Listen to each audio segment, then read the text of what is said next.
suis Maëlle Choix, doctorante à l'Université de Bordeaux, sous la direction de Stéphanie Roussel, à l'école doctorale Société politique Santé publique et plus précisément au LACES, qui est le laboratoire Culture, Éducation, Société. Attention, soyez attentifs, faites attention à ce que vous êtes en train de faire. L'attention est un pilier de l'apprentissage parce qu'elle permet de traiter des informations. Elle peut se manifester sous différentes formes. L'alerte, quand elle n'est pas contrôlée consciemment et intervient en réponse à un stimuli. L'orientation, quand elle permet de sélectionner des informations parmi d'autres. Et le contrôle exécutif, qui permet de réaliser des processus tels que la planification ou l'inhibition des informations inutiles, par exemple.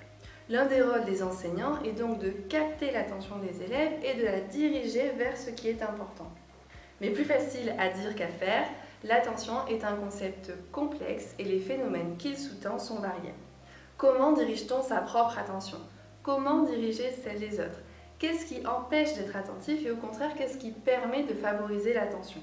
Dans un contexte d'apprentissage multilingue, les sources d'informations sont plus nombreuses.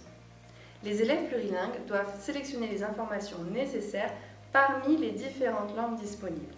Ils doivent faire preuve d'une plus grande flexibilité mentale que les élèves qui n'ont qu'une seule langue.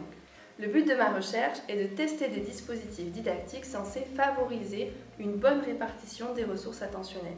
Pour cela, je me rends dans les classes. Je cherche à mieux comprendre comment les élèves dirigent leur attention et quels dispositifs peuvent les aider à s'améliorer en français langue seconde.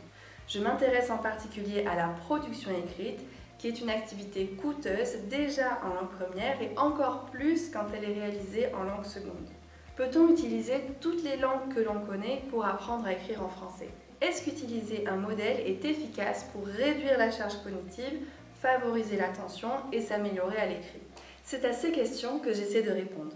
Mon avis et celui de nombreux chercheurs et chercheuses est qu'en connaissant mieux notre fonctionnement cognitif, nous pourrons améliorer notre façon d'enseigner.